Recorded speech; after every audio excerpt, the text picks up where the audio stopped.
A major part of good immersive experience comes from characters and their behaviors, and thanks to OAR, we have gotten a mod called Conditional Armor Type Animations. This mod distributes varied animation sets to different characters in the world. For example, a female actor wearing light armor would behave differently from a male character wearing heavy, or a skilled mage wearing robes. This not only introduces animation variety to both player and NPCs, but also adds a cool side effect in which you'll be able to recognize characters' playstyle by just looking at their behavior. How you split animation sets is completely up to you, and here's how I personally distribute non-combat animation sets. Female Leviathan 2 for female characters wearing heavy, Malignis Animations for female characters wearing light, and Runway Animations for unarmored female characters. For dudes, I go with male Leviathan 2 for heavy, male Vannergan 2 for those in light, and Goetia Animations for robed characters. The mod author has set up the folder structure for all animations in a way that it requires you to do no additional work, but if you like messing around with things, it's pretty simple.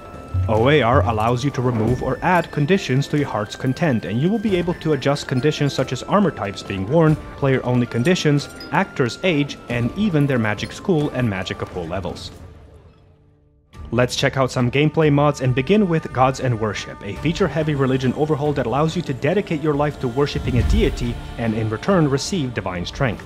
For example, follow Kinnereth and get granted with increased healing potency by praying or by crafting deity-specific amulets.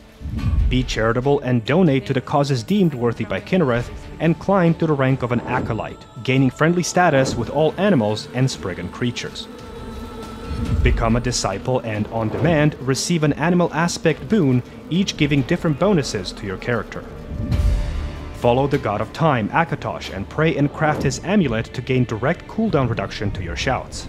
Become his acolyte to receive direct damage and duration increase to your shouts, while at the same time, taking reduced damage from all draconic enemies. Climb to the rank of an Akatosh's disciple and gain his boon that allows you to completely manipulate the time around you. If you choose to dedicate yourself to a Daedric prince, they too will offer you powers. Wreak havoc as Boethiah's acolyte and become a 1v1 powerhouse, reflecting damage back to your duelists. Offer items and gold to Boethiah's cause and climb to the rank of a disciple, and with her boon, equalize the unfavored fight by transporting a selected target to an arena in Boethiah's realm for a one-on-one battle to the death. Grace yourself with an ability to summon more Dremoras to your side by becoming Maroon's acolyte, or climb to the rank of a disciple, granting you with a boon that inflicts a powerful shockwave to your location, flinging away all enemies and dealing massive AoE damage. Stay true to your deity and gain the rank of a priest, granting you with even more special powers. If wearing a deity-specific amulet while being a priest, in combat summon deity-specific creatures to your side, each with their own special abilities. And finally, reach the rank of a high priest and be sent to a lengthy pilgrimage to discover the secret temple that can act as a player home or a place to spread your chosen faith.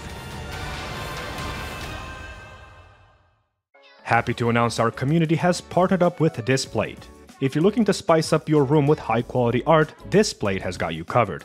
And I truly mean that in the sense of the word, because unlike paper prints, Displates stay vibrant and colorful no matter where you hang them.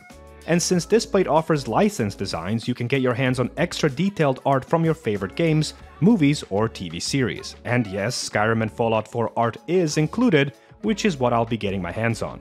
On top of being very high quality, they also offer something called a Textra Finish. It brings 3D contours and tactile textures with selective matte and gloss effects to grace your walls. And speaking of which, you don't have to worry about damaging them. Displate offers a magnet mounting system. It's tool-free, safe for your walls, and super quick, which means no drilling, no holes, and no frustrations. Click the link in the description to grab some for yourself and use a code SENGAMING for an excellent deal. Shipping takes about 4 to 5 days, so you will not have to wait for too long. Huge shout out to Displate for sponsoring the channel. Since the story focuses on Dragonborn and their growing power, how about we add a fully fledged system that increases that same power in meaningful ways? Stormcrown is a shout overhaul that introduces custom perk tree to the player that can be obtained by sacrificing collected dragon souls. Stormcrown firstly adds 2 new shouts, Lightning and Poison Breath, one being direct and other damage over time. The words for these new shouts can be found on walls scattered around the world. Just like in the base game, Lightning Breath deals direct damage to your enemies, with its potency being increased with each word and makes it an excellent option against mages. As far as perks are concerned, for example, pick up Storm Crown and get granted with an ability to skip the cooldown, allowing you to use the shouts back to back. Pick up Ancient Voice and grant your shouts an ability to inflict a guaranteed stagger, adding utility to all damage-dealing shouts in your arsenal. Combine this perk with Storm Crown and perform shout combos that can completely overwhelm your enemies. How about Way of the Voice perk, a once per hour free out of jail card ability that completely removes all cooldowns from your shouts when below 25% health. This is one of the more powerful perks in the skill tree and requires a lot of Dragon Souls to use, and if cleverly utilized, can be used as a tool that can turn the tide of the battle to your favor. And finally, each of these shouts can be granted with an additional ability if being brought to the throat of the world. Meditate on these words of power next to Parthenax and further increase their potency. Increase leeching potential to your Drain Vitality shout, add freezing elements to your Ice Form shout, and set the targets on fire using Fire Breath. The options are plentiful. In all of these showcases, I always try to not neglect the first-person perspective, even though the third-person combat gets wider support. So, let's go ahead and start with a simple camera mod that I've been using for years that can slightly boost your immersion. Enhanced Camera Bob adds a subtle camera effect that attempts to simulate head bobbing, using original gameplay trailer as inspiration. The mod also allows you to pick different amplitude options, so you can decide for yourself how pronounced the camera effect should be. Next, let's take a look at first-person dodge animations for TK Dodge. Utilizing OAR and Payload Interpreter, and originally converting them from TUDM, this mod drastically improves first-person dodging animations, while also allowing you to choose the distance covered. The mod perfectly complements comprehensive first-person animations I covered in my last video, and feel really good to use. They are snappy and responsive, and slightly remind me of Vermintide games. And lastly, my personal favorite mod of the entire video, Jellyfish Dagger Animations. These animations are absolutely incredible and cover everything: normal, power, side attacks, and even offer TK dodge support. The author also figured out how to animate sneaking animations, which was a big challenge in the past. The fact that these animations only have 800 downloads at the point of making this video is borderline criminal, so do me a favor and endorse the author. If this inspect weapon animation doesn't deserve it, then I don't know what does. Alright, let's move on to architecture mods, specifically smaller villages, with a goal to get rid of the repeatedly used thatch huts. We will give them an immersive makeover using assets from the Greytown series, or even assets uniquely imported and created by authors themselves. Let's start with rarely modified minor settlement of Stonehills by adding Stonehills reimagined. This mod somehow escaped my radar for a while now, and I'm glad I found it. It features unique architecture, improved layout, a quarry, crafting stations, and huts for workers. There is also a small bar or a mini tavern available for the workers and passerbys to use that don't act as separate cells, and everything supported by a lengthy patch collection for maximum compatibility. Sorless's house has also been adjusted to match the new exterior shape. Next, a minor mining settlement in Eastmarch, Darkwater Crossing. We will utilize assets originally used for Kinesgrove and Mixwater Mill and simply replace the thatched hut located here, as well as making sure the interiors match. Same with Kolskager Mine, or rather Pavos' house, by utilizing the Greytown assets originally used for Karthwasten, and also replace a thatched hut with a much nicer looking model that fits the area. Interiors are also obviously adjusted for proper consistency. And finally, if a settlement exists, Skyfall is going to want to fortify it, and in this case, well-known Cities of the North Falkreath has been given a slight touch of realism by replacing its building's shape and design. The goal was to give towers, walls surrounding the village, and houses a more realistic shape, while fortifying it with believable walls. There are a few more additions planned to be added, as mod is currently in its work-in-progress stage, set to be completed in 3 weeks. But if you want to access the files early, they will be available on my Discord server, popping up on your screen right now. Interior cells are equally as important as settlements, as they offer a refuge after adventuring. This time around, another author has been religiously overhauling a bunch of interiors previously untouched by JK. I'd like to rent a room. Let's start with Snazzy Frostfruit Inn, a Rorikstead tavern that desperately needed a unique visual identity. The author subtly refurnished all rooms, gave the inn a two-way fireplace in the middle, and added a bunch of clutter to make the place feel more alive. A downstairs area has been added, with an additional rental rooms, as well as the bathing area. Same treatment has been given to Raven Rock's Retching Netch, where the entire cell has been reorganized to diffuse the depressing and rundown appearance.